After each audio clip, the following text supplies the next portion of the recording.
Hello everybody, welcome back to Creepy Places in New England. We're now in Tiverton and we're heading to a place called Sin and Flesh River. And it's not a porno place, so don't get too excited. And it's going to be related to the King Philip's War, and we'll see if we can find more ghosts of Native Americans and a murdered man. One of the bonuses of going to Sin and Flesh River is that Fort Barton is also located here. Here's a little bit of history of it. I'm not going to read it out loud. You know, if you're watching it on YouTube, just pause. But we'll also check out the old fort while we're going to Sin and Flesh River. Alright, the site where we are right now is the site of the original Revolutionary War fortification that defended Tiverton against the British forces that occupied Aquidneck Island. They used their human efforts and only hand tools to do all the work here. They actually pulled the artillery pieces up the hill by hand. Yes, and back in around 1778 there was a big battle here, and they called it the Battle of Rhode Island, and we kicked the British ass.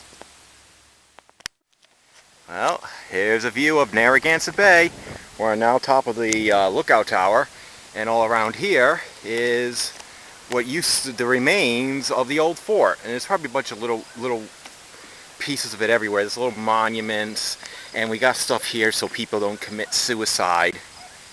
What a bummer, huh? Want to jump, Steve? No. Why not? No, I love the view.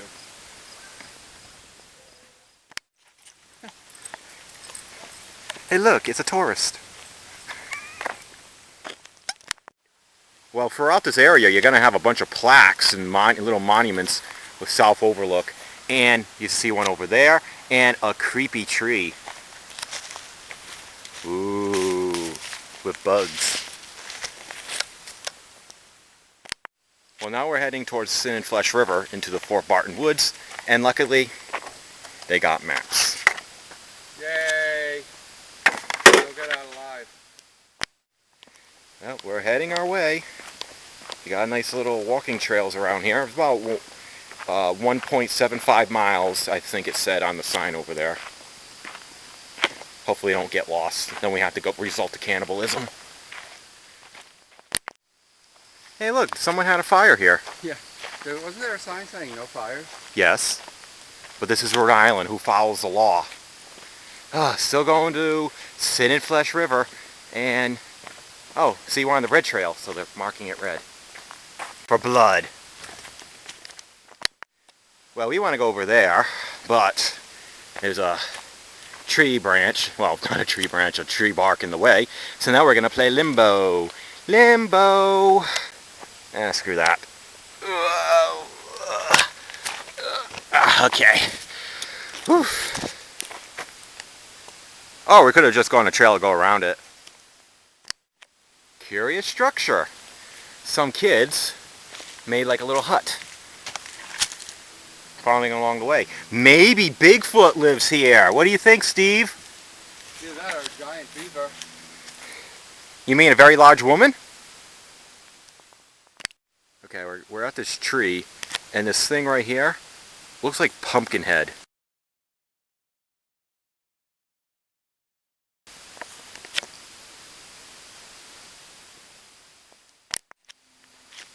Well, here is Sin and Flesh Brook. I keep calling it a river, but it's actually a brook, and because of the dry weather, it's pretty much dry. We're gonna go continue walking, and hopefully we'll get more of it and show you. That's what happens when you have dry spells, huh, Steve? Yeah, I don't even see any sin and flesh. I told you this ain't a porno place. Well, here's the other portion of Sin and Flesh Brook. I know I keep calling it Sin and Flesh River, but some people do call it Sin and Flesh River because in Rhode Island we don't have any large raging rivers, so anything that has water going down or trickling down is considered a river to most of us. Anyway, back in 1676, King Philip's War was going on, and it was generally unsafe for colonists to be traveling alone anyway because of bears and wolves and snakes. Well, at this time, like I said, the colonists and the Native Americans were not getting along, and in some ways it's still going on today. So a man named Zoeth Holland, on March 28th of that year, left Dartmouth, Mass. to go to Newport, Rhode Island, for a Quaker meeting. He was a very religious man. Well, when him and his horse came here, they got ambushed by 6 Native Americans. His body was mutilated, his flesh was cut up, and he got scalped, from what I've read. And they dumped his mutilated body into the brook. When the colonists found him, the body was just so mangled and mortified, they named it Sinning Flesh River. See, even back then they called it a river, but anyway, it's sort of like a remembrance of his horrific death. But over the years, it eventually became Sinning Flesh Brook. Because of this murder, it's been said that the place is haunted by Zoeth, who has actually apparently, according to some stories, made his appearance before several hikers, seen running through the woods, bloody screams, and actually people have even said that the river has actually shown blood in it. There's also been said that along the trails and along the brook, the 6 Native Americans who killed him have made appearances.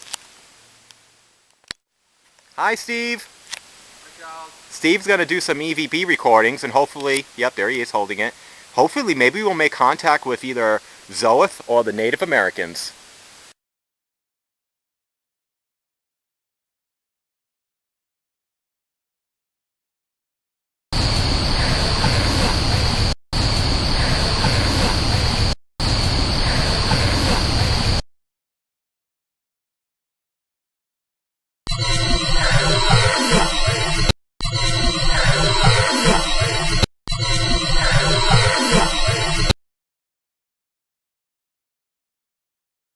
You from the Revolutionary War? You from the Revolutionary War? You from the Revolutionary War?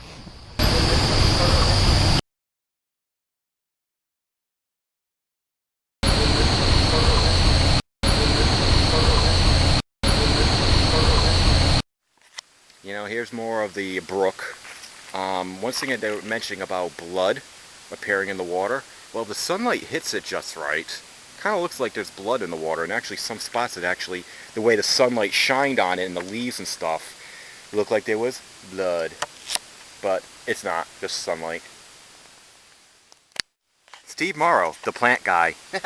Hey, for those of you who aren't from the Northeast, this is actually a holly tree. You know, like holly that it's Christmas time? Not Holly Hunter? No. Oh, they're kind of sharp. Well, Steve just noticed something. What? Look behind you. That was actually a pretty good scream. We're leaving now. We're just back from Sinning Flesh Brook, showing more of Fort Barton. Nice and peaceful.